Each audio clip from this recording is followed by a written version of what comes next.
somos bienvenidos, muy especialmente nuestras visitas son de alto valor delante de Dios y también para la congregación. Aleluya. Voy a invitarlos para que vayamos a la palabra de Dios, hermanos. El tiempo es nuestra limitante aquí, trataremos de aprovecharlo lo más que nos sea posible. Acompáñenme por favor con su vista para leer un contexto bíblico que tenemos ahí en el capítulo 12 de la epístola a los Hebreos, versículo 3 al versículo 5. Leyendo esta porción bíblica vamos a orar. Es muy importante e indispensable que sea el Señor el que nos predique y habrá ese cambio que Él quiere que haya en nuestras vidas. Dije Hebreos 12, 3 al 5 y hasta el 6 vamos a leer. Dice así la santa palabra de Dios. Considerad a aquel que sufrió tal contradicción de pecadores contra sí mismo, para que vuestro ánimo no se canse hasta desmayar, porque aún no habéis resistido hasta la sangre, combatiendo contra el pecado. Y habéis ya olvidado la exhortación que como a hijos se os dirige, diciendo: Hijo mío, no menosprecies la disciplina del Señor, ni desmayes cuando eres reprendido por Él, porque el Señor al que ama disciplina y azota a todo el que recibe por hijo. Bendito Jesús. Señor, nosotros estamos aquí presentes, una parte de la congregación y una parte de las visitas, Señor, que acuden a este lugar, todos necesitados de ti, Señor. Bendito Dios, no permita, Señor, que el elemento humano sea el que predique de su propio sentir, porque yo puedo decirlo ya, Señor. Habremos perdido todo este tiempo. Señor, háblanos tú. Háblanos tú, Señor, y nosotros no saldremos como llegamos, como entramos a este lugar. Háblanos, Señor, y habrá cambios en nuestras vidas. Señor, habrá crecimiento espiritual. Señor, habrá liberaciones, habrá transformaciones, Señor. Habrá sanidades. Bendito Dios, rompimiento de cadenas, Señor. Habrá victoria sobre victoria. Solamente, Señor, que seas tú el que llegue ahí a esa parte de nuestro interior en donde está, Señor, esa lucha en nosotros, en donde está, Señor, esa parte conflictiva con la cual, Señor, estamos teniendo problemas para caminar contigo. Interven en cada vida, aún, Señor, en aquellos que están conectados a través de la transmisión, pues para ti, Señor, no importa, Señor, la distancia. Tú estás allá y estás aquí también. Señor, obra en esta noche. Esperamos, Señor, en ti. Estamos, Señor, esperando en ti. Señor, en ese actuar tuyo en nuestras vidas. De mi parte lo estoy, Señor. Da la victoria en esta noche, en el nombre de Jesús de Nazaret. Amén. Gloria a Dios.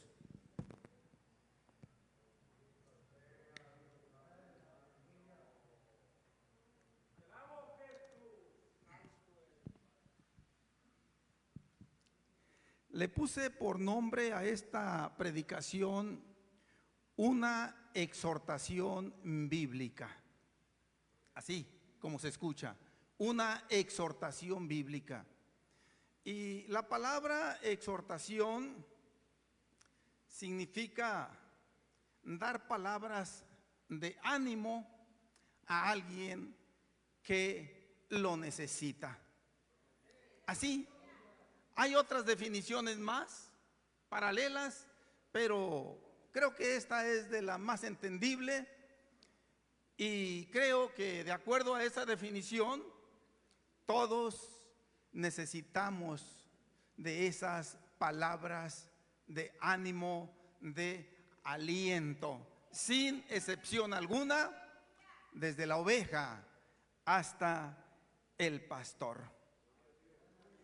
El autor empieza con una palabra muy significativa. El versículo que inicia el contexto y dice: considerad. Esta palabra es una palabra que viene del griego analogizaste. Las palabras griegas son un poco raras en su escritura y en su pronunciación. Y esta palabra también la tenemos por allá en el capítulo 3 de esta misma epístola, en el versículo 1, en donde dice su parte conducente: considerad al apóstol y sumo sacerdote de nuestra profesión, Cristo Jesús. Pero qué variante es el griego en aquella cita bíblica de 3:1. No quiere decir, o no está la palabra analogizaste, está la palabra katanoeim.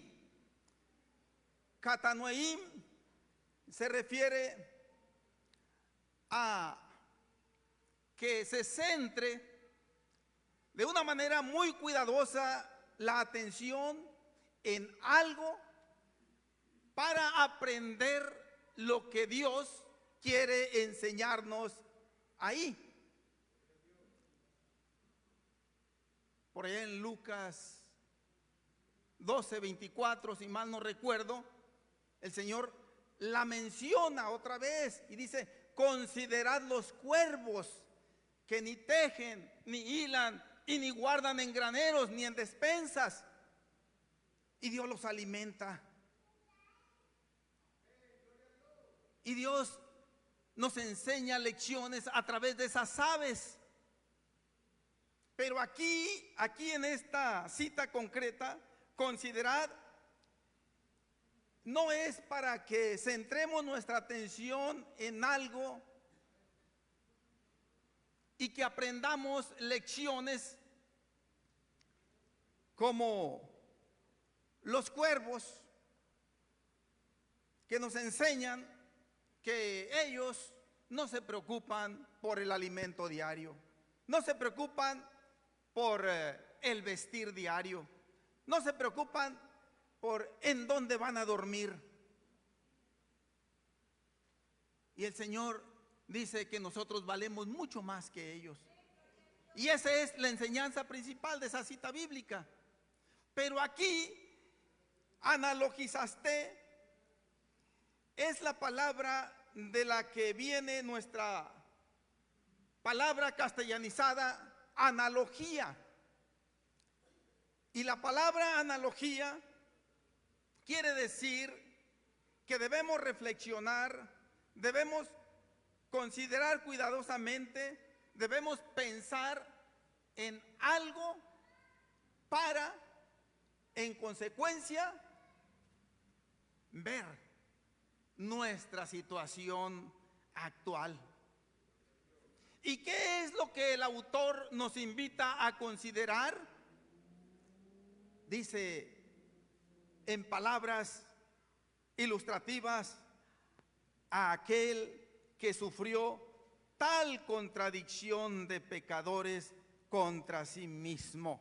La palabra tal quiere decir que antes del Señor Jesucristo, durante su ministerio, en este tiempo y en el tiempo futuro que viene, nadie ha sufrido, nadie está sufriendo y nadie sufrirá un despliegue de contradicciones de tal magnitud como las que sufrió nuestro Salvador. Creo que todos tenemos una idea, cuando menos básica, de lo que significa la palabra contradicción, del verbo contradecir. En su significado más elemental quiere decir estar en contra. Quiere decir, es decir, lo contrario. En base a esta definición, ¿cómo es que se aplica en el ministerio que el Señor Jesucristo ejerció aquí en la tierra, en su humanidad? Porque Él enfrentó muchas contradicciones. Él vino como el Salvador del mundo, y lo es. Él vino como el Hijo de Dios, y lo es. Él vino como el libertador del elemento humano de las garras del pecado, y lo es. Pero vino la contradicción de pecadores. ¿Y qué decían aquellos opositores, aquellos líderes religiosos de su tiempo? Entre otras contradicciones, decían, este demonios tiene. Sus portentosas señales las refutaban diciendo que eran hechas por el poder de Satanás. Decían que era un burlador. Contradicciones sobre contradicciones. Toda su autoridad y toda su enseñanza quedaba puesta en entredicho por las autoridades religiosas de aquel entonces. Él enseñaba la verdad y venía la contradicción.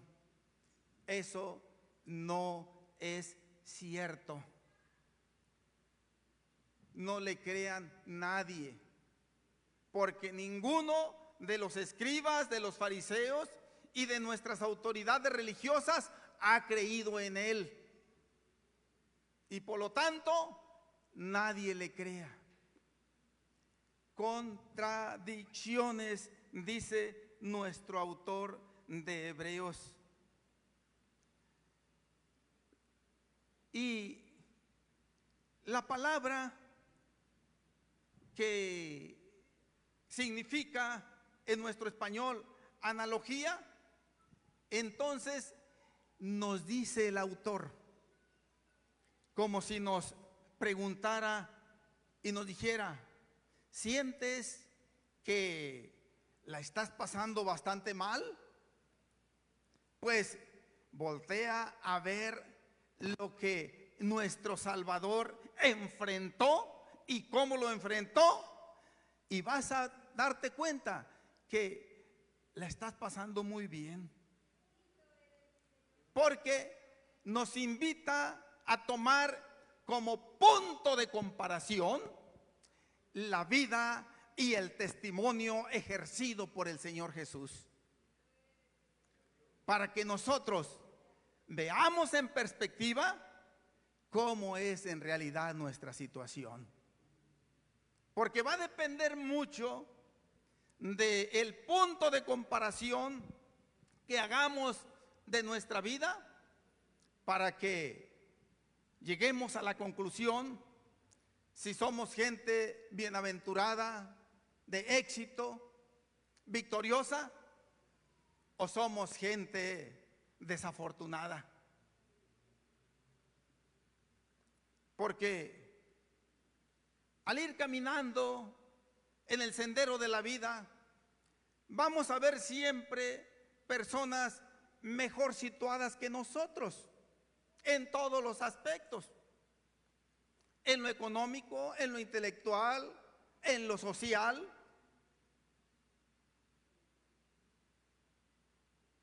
Y esto pudiera ocasionar que nos veamos nosotros como seres desventurados y malnacidos, porque centramos nuestra vista en alguien que está mejor que nosotros. O puede ser lo contrario también, que veamos a gente más desventurada con nosotros. Y entonces vamos a vernos como gente de éxito, como gente victoriosa, como gente que no nos falta nada.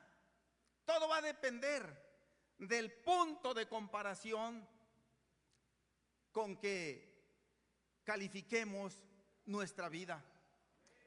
Pero el autor nos dice aquí que a quien nosotros necesitamos como punto de comparación en nuestras vidas es nada más ni nada menos que nuestro Salvador, el Señor Jesucristo.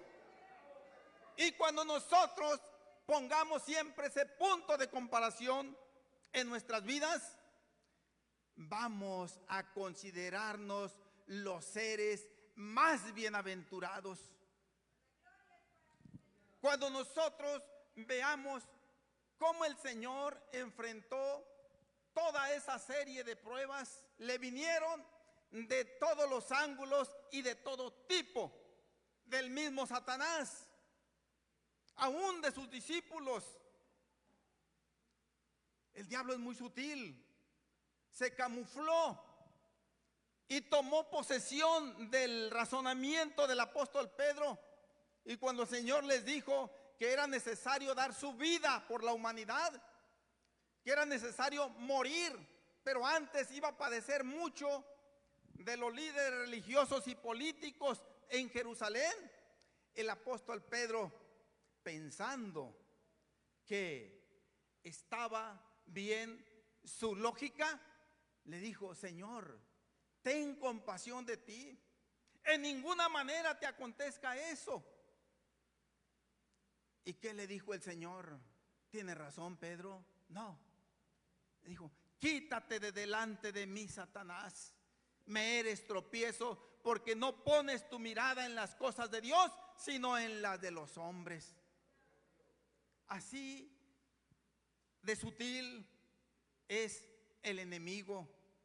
Se camufla muy bien para disfrazarse, como dice la palabra de Dios, como ángel de luz.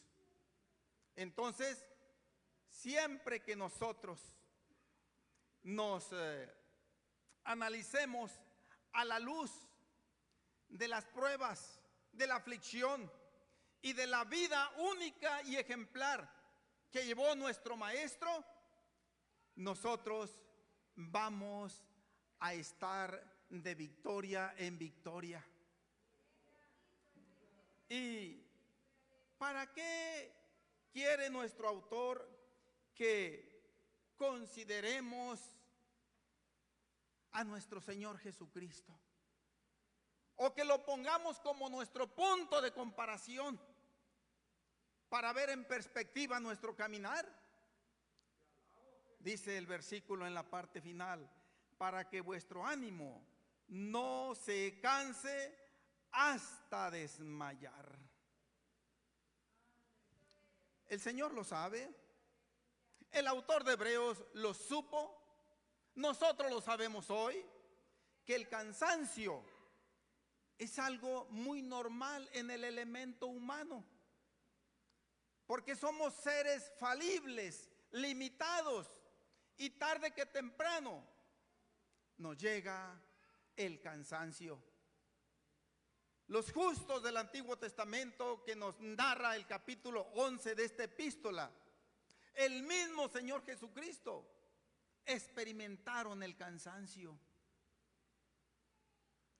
Pero, dice nuestro autor, hay que tener mucho cuidado que ese cansancio no nos hunda, no nos descalifique, no nos inhabilite de plano hasta que volvamos atrás. Eso encierra el significado de la palabra hasta desmayar. Quiere decir ilustrativamente hasta quedar sin fuerzas para seguir luchando.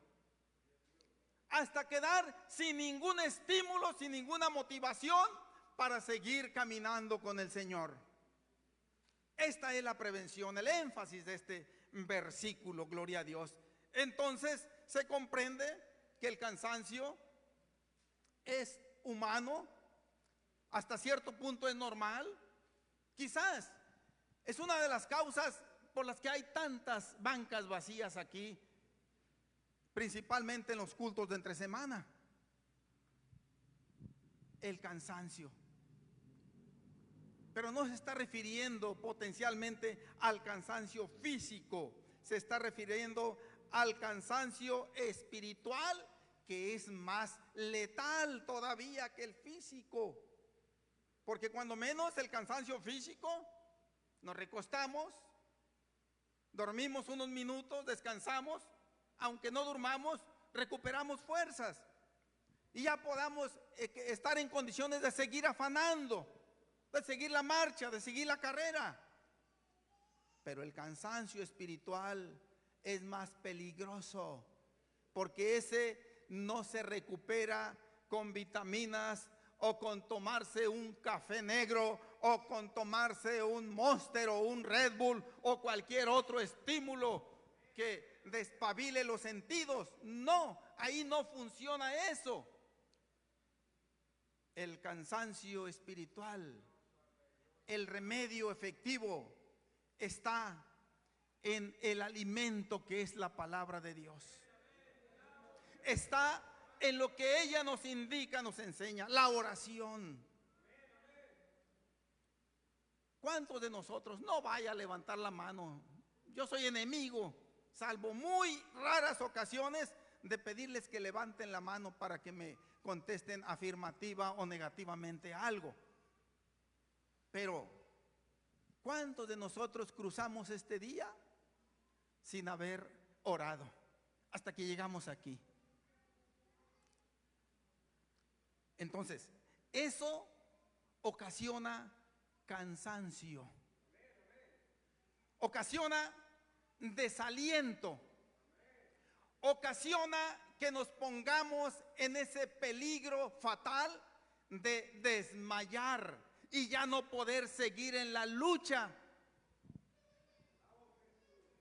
Como nos dice el versículo siguiente: porque aún no habéis resistido hasta la sangre, combatiendo contra el pecado.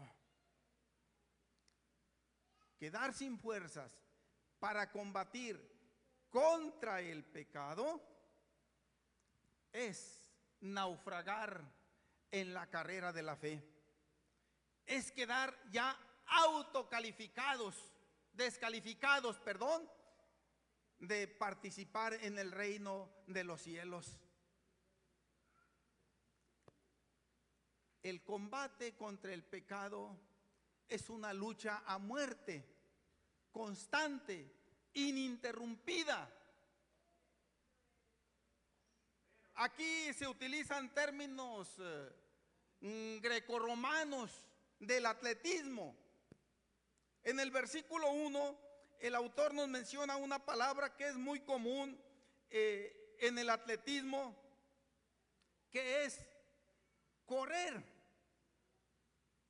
Casi la parte final del versículo 1: y corramos con paciencia la carrera que tenemos por delante. Y para correr se necesita condición física, hablando literalmente. Pero para correr en el sentido espiritual no se necesita tanto la condición física. Sirve de algo, pero no es indispensable. Se necesita esa fortaleza que viene de la providencia de Dios, su palabra, la oración, el ayuno, la fraternidad, el congregarnos en los cultos y todos los valores que Dios nos da a conocer en su santa palabra para correr dentro de un estadio. Ahora, aquí cambia ligeramente el término correr lo cambia por el término combatir. En su conjugación, combatiendo, el gerundio, combatiendo contra el pecado. Detrás del pecado hay huestes espirituales de maldad que vuelan por los aires, que nosotros no las podemos ver. Estamos en gran desventaja frente a ellas. No las podemos ver, pero sí podemos sentir su efecto destructivo. Y para poder tener los elementos, las armas para combatir el pecado, necesitamos de la exhortación bíblica que vamos a empezar a ver enseguida. Yo creo que la mayoría de nosotros, al menos yo, puedo dar testimonio que no hay cosa que nos neutralice más en la vida que el pecado, cualquiera que sea su manifestación. Un coraje, un pleito, un cruce de palabras incorrectas, insultantes, altisonantes, ofensivas, etcétera, como si nos sacaran los pies de abajo y nos van hasta el suelo y no hay ánimo para orar. ¿Qué le voy a decir al Señor? ¿O con qué cara me voy a presentar ante el Señor? El pecado es el que más fácilmente nos neutraliza para seguir combatiendo en la carrera de la fe. Gloria a Dios. Y nadie quedamos exentos de eso, porque todos pecamos. Pero el Señor está consciente de ese problema que tenemos.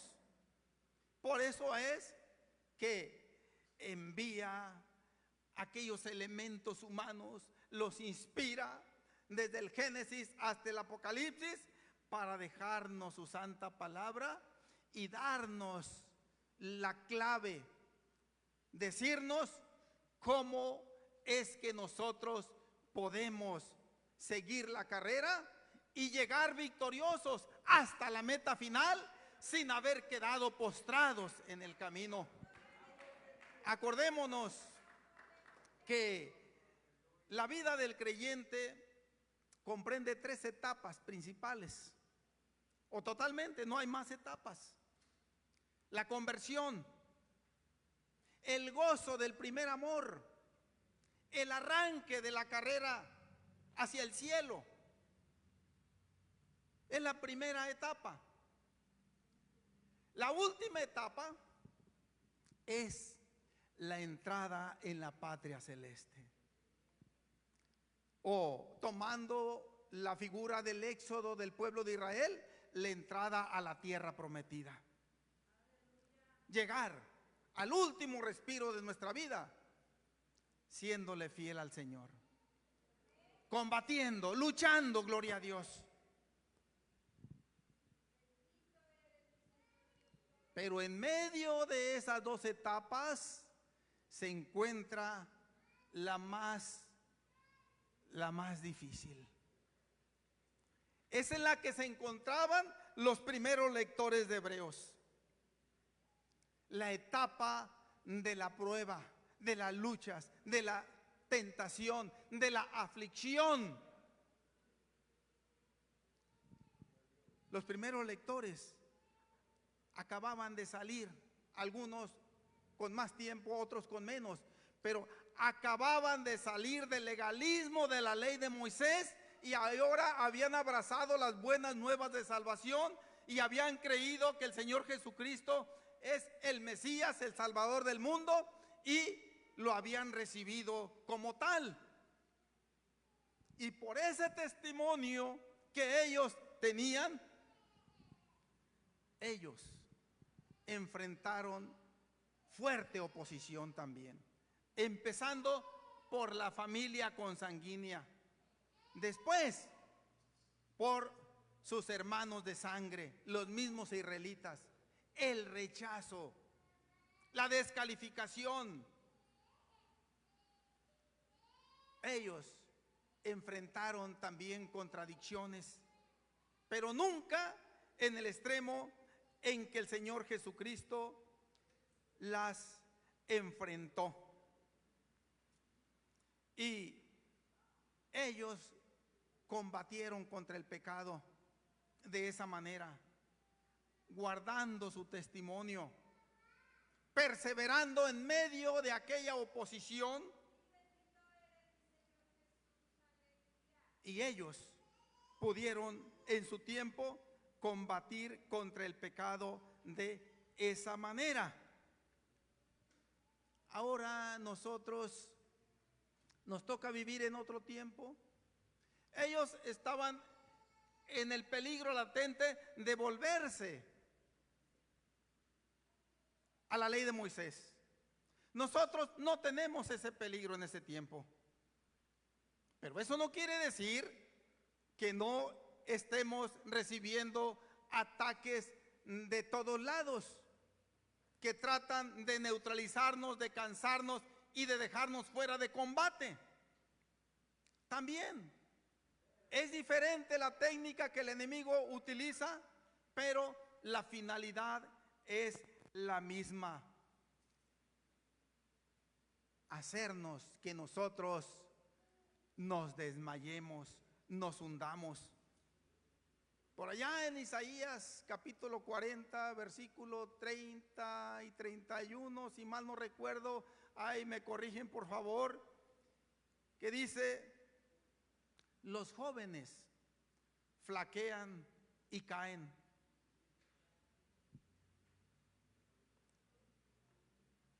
Los muchachos se fatigan y se cansan.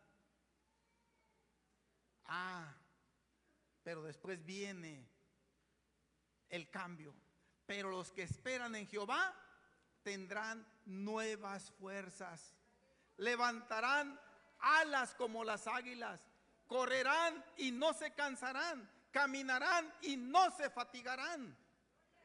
Y cuando ilustra Isaías con los términos de los jóvenes y los muchachos, no se está refiriendo estrictamente a la edad física del ser humano en esa etapa de la juventud, aunque puede tener ese énfasis parcialmente, pero no se refiere potencialmente a eso.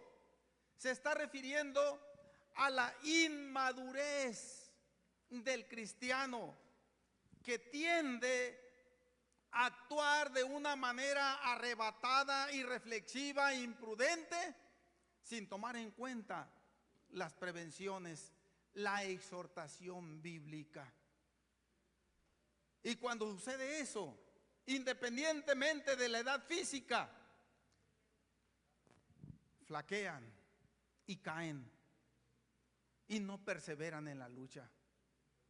Y cuando dice, pero los que esperan a Jehová, ahí se está refiriendo al cristiano fiel y verdadero, que ante la adversidad, que ante la tentación, que ante la aflicción, no le atribuye ningún despropósito a Dios, sino que ve dentro de esa situación la mano poderosa de Dios moviéndose, y la finalidad es ayudarlo a crecer.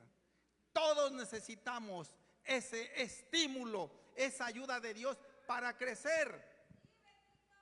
Ahora, ¿de qué manera Dios nos va a ayudar a crecer, a dejar esa etapa inmadura, insana? Pues aquí viene la exhortación bíblica. La palabra de Dios tiene muchas exhortaciones. Esta es una de ellas.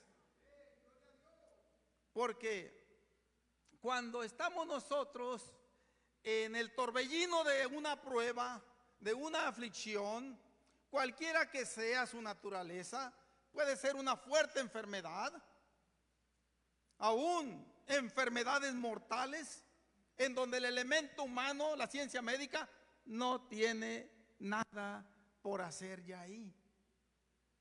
Puede ser un fuerte problema familiar, puede ser un fuerte problema legal, puede ser un fuerte problema ante la autoridad. De muchas maneras nos pueden llegar las aflicciones. Pero el creyente, el cristiano fiel, siempre mira en medio de ellos el actuar de Dios.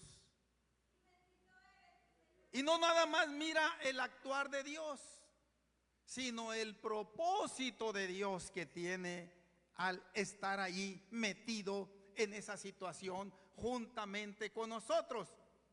Y es en donde nos empieza a decir, es una cita bíblica que toma del Antiguo Testamento, del libro de los Proverbios, capítulo 3, versículo 11 y versículo 12, y que el autor la transcribe aquí, nada más que la transcribe ya no conforme al lenguaje del Antiguo Testamento, sino conforme al lenguaje ya del griego exactamente, y nos dice, ¿ustedes ya olvidaron? ¿Qué, autor? ¿Qué olvidamos? Entre tanto desorden, entre tanta contrariedad que yo estoy enfrentando en este momento, ¿qué es lo que he olvidado? Que esa situación, voy a leerlo literalmente primero, ahí en el versículo 5. Y habéis ya olvidado la exhortación que como a hijos se os dirige, diciendo, hijo mío, no menosprecies la disciplina del Señor, ni desmayes cuando eres reprendido por Él.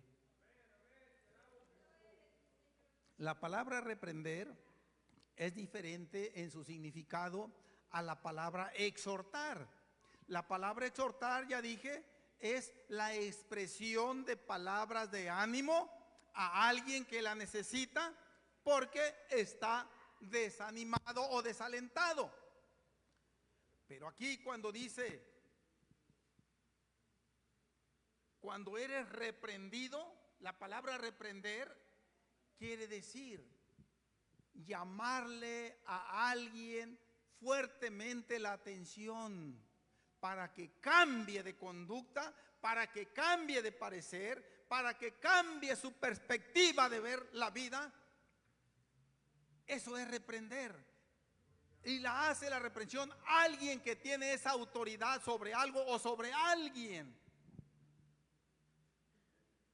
Yo puedo usar una palabra común y corriente que es regañar fuertemente a alguien.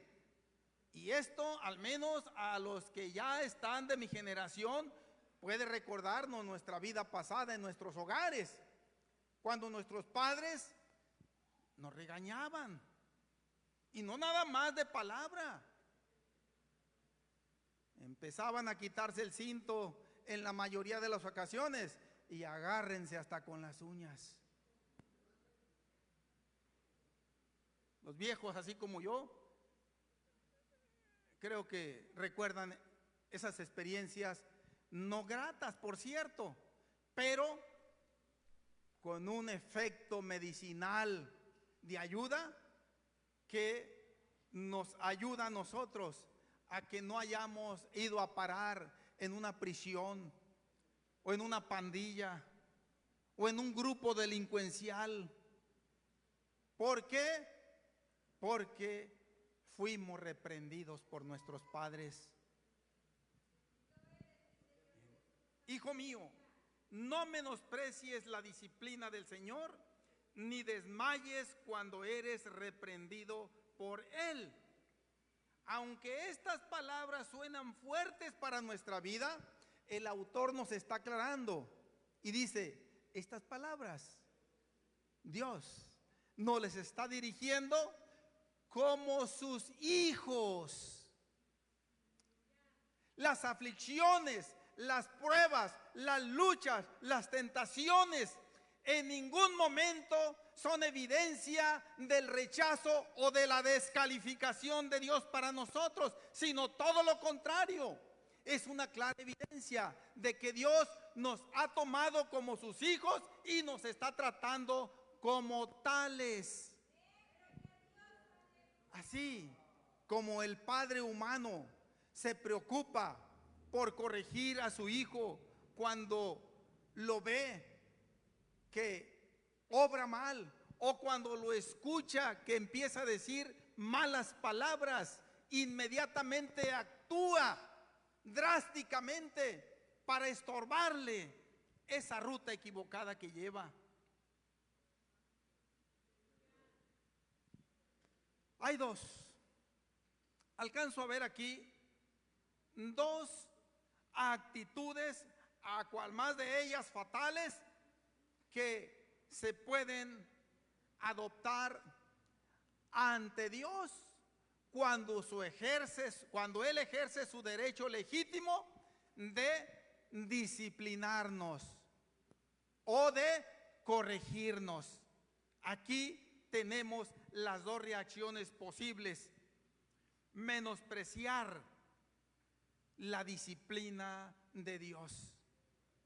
La otra, desmayar ante la disciplina de Dios.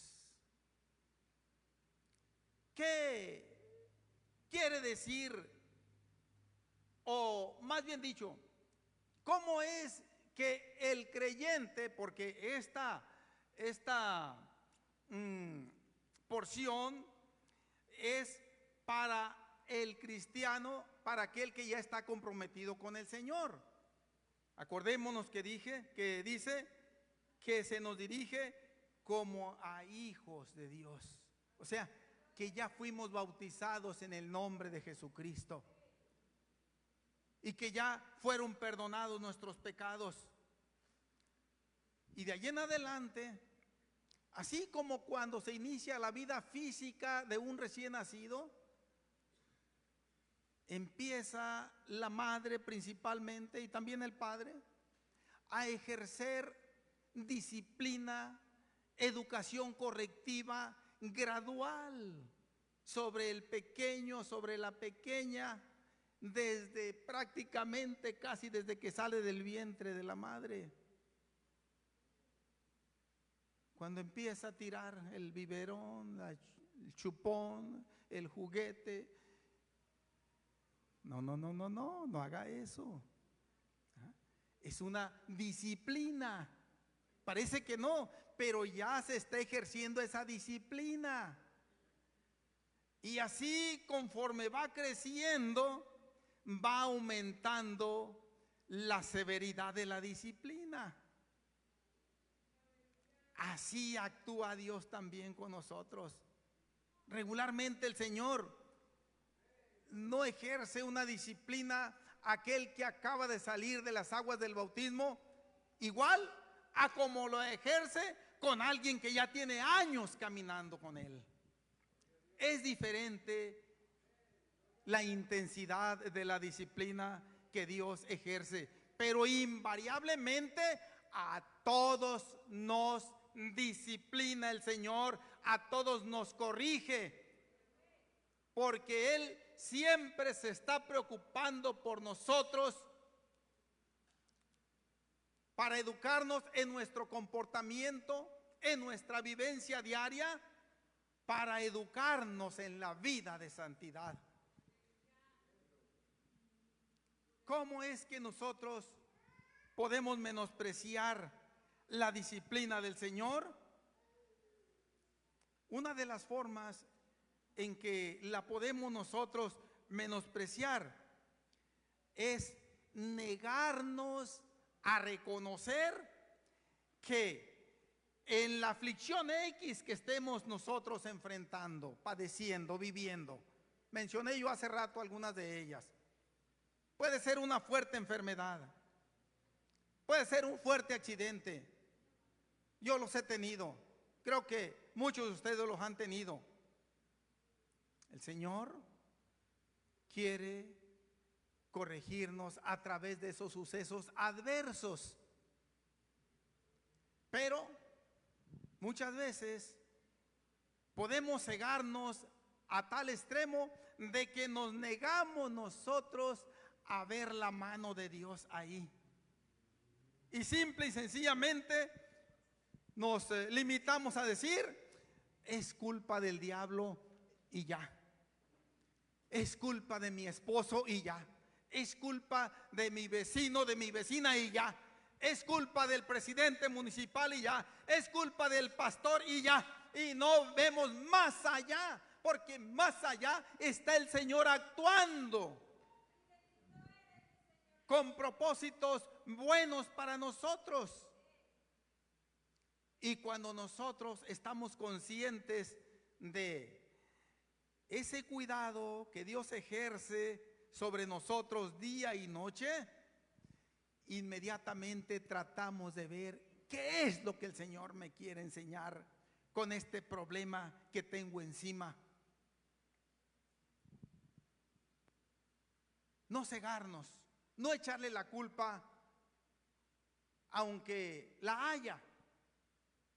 Hay explicaciones para todo y hay responsabilidades que nosotros podemos fincarle a los que nos rodean, y puede ser que sea lícita esa atribución, pero más allá de todo eso está el Señor pendiente de cómo vamos a reaccionar.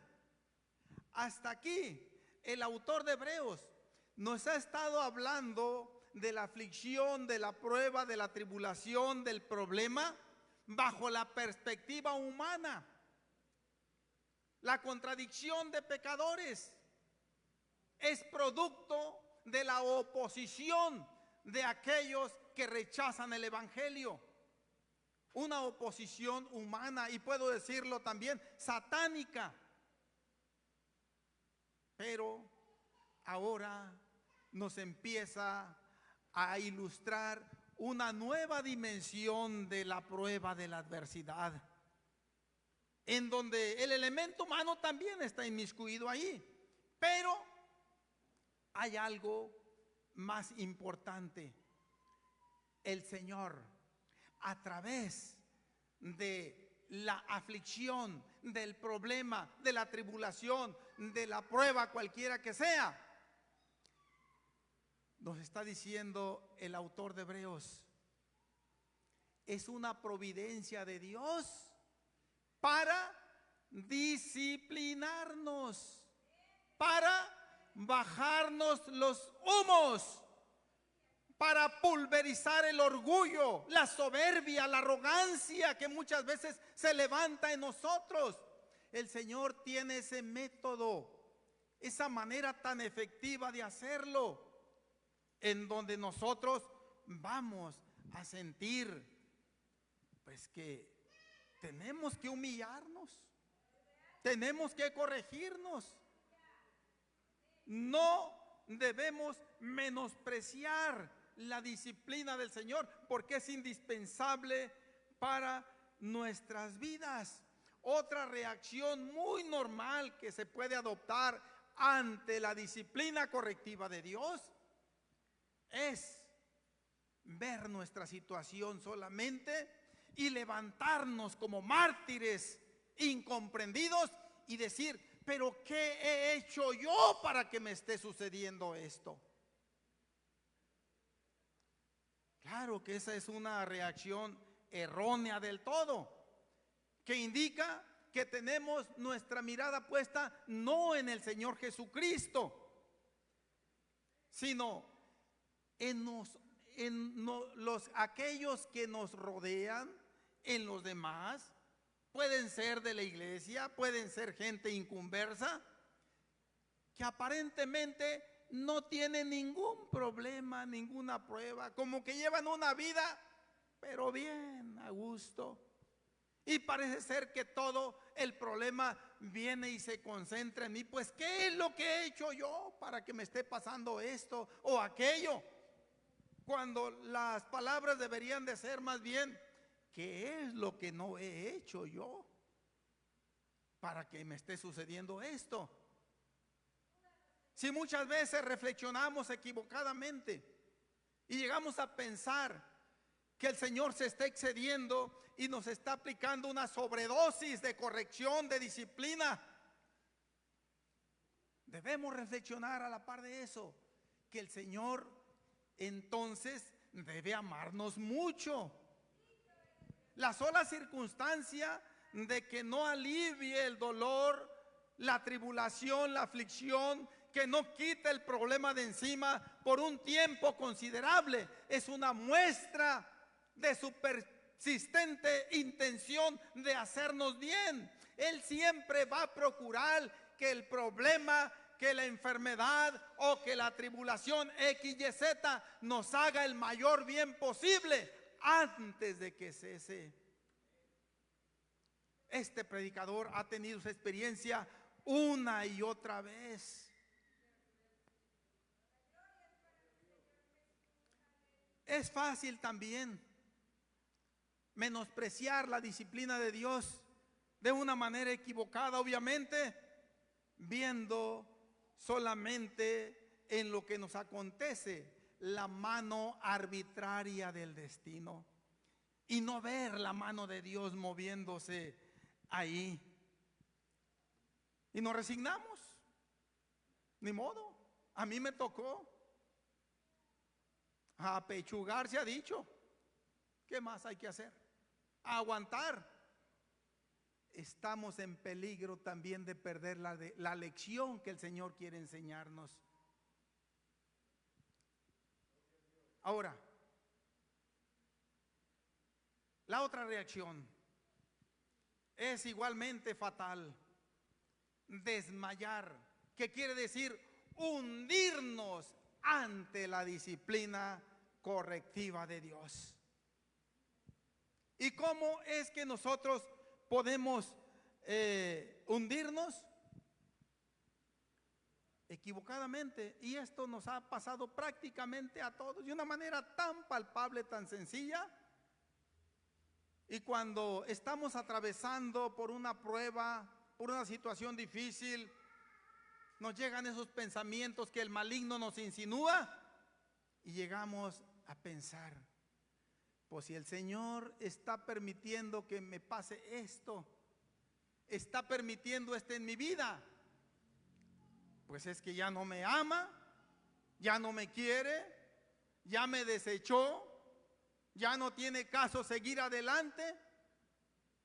No, dice nuestro autor, es prueba de que el Señor se está ocupando de nosotros de una manera más especial.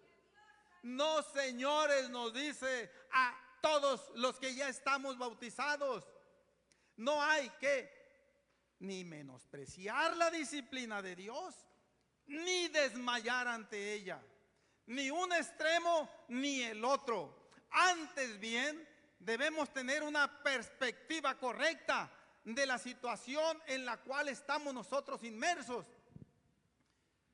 considerando que Dios tiene propósitos grandes para nosotros.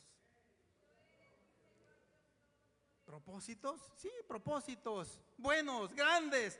¿Y cuáles son esos propósitos que Dios tiene para nosotros? Hermanos, Dios se ha propuesto la meta de tomar vidas rotas, vidas inútiles, vidas despedazadas, vidas desfiguradas por el pecado y transformarnos a la imagen de Él mismo. Yo no conozco una meta, un propósito más digno de aplausos aquí terrenalmente hablando que eso. Ese es el propósito de Dios, de sacarnos del fango, del lodazal, de la basura y hacernos semejantes a Él. Ahora, ¿y cómo Dios lo va a lograr? Esa es una pregunta que debemos hacernos. Si nosotros tenemos un conocimiento, cuando menos el elemental, el básico, el más primario de nuestra condición de perdición y de la gloria perfecta de Dios, inmediatamente vamos a darnos cuenta de que el tratamiento que nosotros necesitamos es demasiado fuerte. Dosis muy elevadas de penicilina para nuestra sanidad, para nuestra infección espiritual, Dios tiene que aplicar sobre nosotros. Sí, hay ya aquellos que han estudiado la carrera de química, de física, saben que hay reacciones químicas que solo se pueden producir a elevadas temperaturas, a cientos de grados centígrados, y que mientras no haya ese estado de ebullición, no puede producirse esa reacción química que se desea. Pues así también Dios, en nosotros, Él solamente puede operar esos cambios, esas transformaciones espirituales en el horno, en la vorágine de la prueba. Creo que todos tenemos esa experiencia más que de sobra. Es bueno que tengamos convivios en donde compartimos comida, bebidas, y todos sonrientes, todos alegres, todos contentos. Pero difícilmente en esa situación vamos a tener un crecimiento espiritual conforme a la perspectiva de Dios.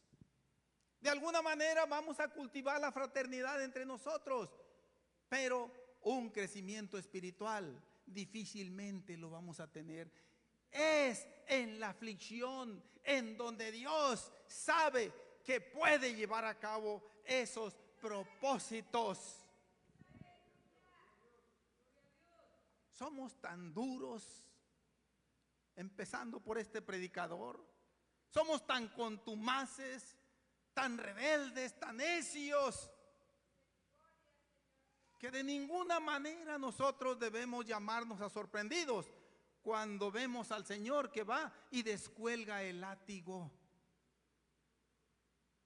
Lo hace el Señor no para destruirnos, para despedazarnos. El Señor lo hace porque nos ama y porque quiere nuestra salvación. Cuando nosotros le entregamos nuestra vida a Dios, Él sí que toma muy en serio nuestra santidad. Dios nos ama tanto que no está dispuesto a volver a vernos otra vez en la esclavitud del pecado. Dios nos ama tanto que no está dispuesto a tolerar nuestra rebelión y nuestra contumacia, nuestra inmadurez, nuestras actitudes de desplante achamacadas muchas veces. Él va a hacer todo lo que sea necesario para corregirnos. Va a hacer todo lo que sea necesario para que entremos en razón, para que nos controlemos y aprendamos a caminar humildemente bajo la dirección de su Santo Espíritu. Todo este propósito Dios se lo ha propuesto llevar a cabo con usted y conmigo. Y nuestro compromiso es que nos prestemos. Ahí va a estar la clave. Va a depender de nuestra disposición ante la disciplina de Dios para que Él cumpla estos propósitos. Tal es el amor de Dios y tal es el carácter santo de Dios que nos cuida hasta las últimas consecuencias.